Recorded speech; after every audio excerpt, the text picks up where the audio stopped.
FightHype.com, here with one of the true professors of the game, Justin Gamber, trainer of Caleb Plant, Ahmed Abalabi, and lots of other good fighters. Justin, what do you think of Ruiz, Joshua, too? You trained Andy Ruiz early in his professional career.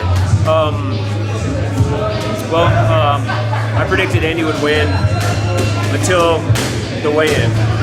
When I heard what he weighed in at, then I was like, man, he may have screwed himself over. Then I was unsure. I thought, with his type of ability, he's always got a chance no matter what. I mean, he's one of the, I'll tell you, Andy, I've never been more scared for sparring partners than when they would spar with Andy. Why was that? What's that? Why was that? Because he's extremely explosive. I haven't worked with him in a number of years, but when I worked with him, I mean, his offense, the natural talent that he has with his hands is, he can be scary with them, and he's just a tough dude, you know. But he always has a chance. So when I heard the weight, I was like, damn. I knew.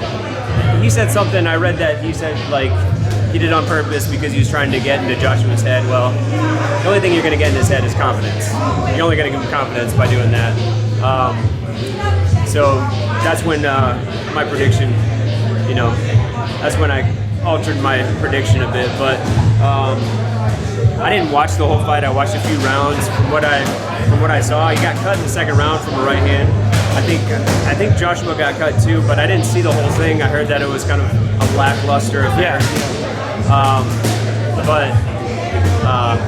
You know, Andy did himself no favors. It's disappointing because the kid is a great fighter. He's a tough kid. He's a good kid. He's a cool guy. But you know, you still got to work. You still got to put the work in. And it didn't shock me. I'll tell you, it didn't shock me. But man, I just know that he could have done so much better, and I think he would have won the fight. Really? Yeah, because that's what I want to ask you. Absolutely. Yeah. Just because the weight would take away from his speed to close the gap between him and Joshua. He'd be able to be more. He would stay in his aggressive style, but he would be so much more effective at it. He'd be faster at getting, you know, closing the gap. His hands would be faster when he did close the gap. I mean, everything would be better, and I think he would catch up to Joshua, and I think he would catch him with something because, you know, I don't have all the confidence in the world in Joshua's chin. Right. So, and Andy can land. He will land. If he's on point, he will land on your chin. I think you would have caught up to him at some point and stopped him. It didn't look like he trusted his conditioning either in there to actually throw more punches. Absolutely. When he got there. That's funny that you mentioned that because when I first came on with him, he had been winning he had won a number of fights by decision, and he even told me himself that it was because he didn't trust his conditioning, so he didn't want to lay it all on the line. And so, okay, well, I'm gonna get you in the best condition I could possibly get you in. And from the time that I started with him until the time I left, all knockouts. As a matter of fact, how many fights was that? Huh? How many fights was that? It was like 5 fights and then 2 training camps for fights that didn't materialize. But I was gonna say, but my last fight with him, he was 246. He weighed 283 for this. Right. 246, the lightest weight of his pro career, and he won by knockout in the first round. He fought a guy named Matthew Greer, who had previously fought Deontay Wilder before Deontay became champion. And Matthew Greer, Deontay took him 2 rounds to stop him. And so, you know, our goal was to stop him in the first. And Andy dropped him 4 times in the first, stopped him in the first. And he weighed 246. It was probably one of the happiest times that Top Rank ever had with him. Right. And that was on the undercard of Tim Bradley and Ruslan Krabotnikov. But,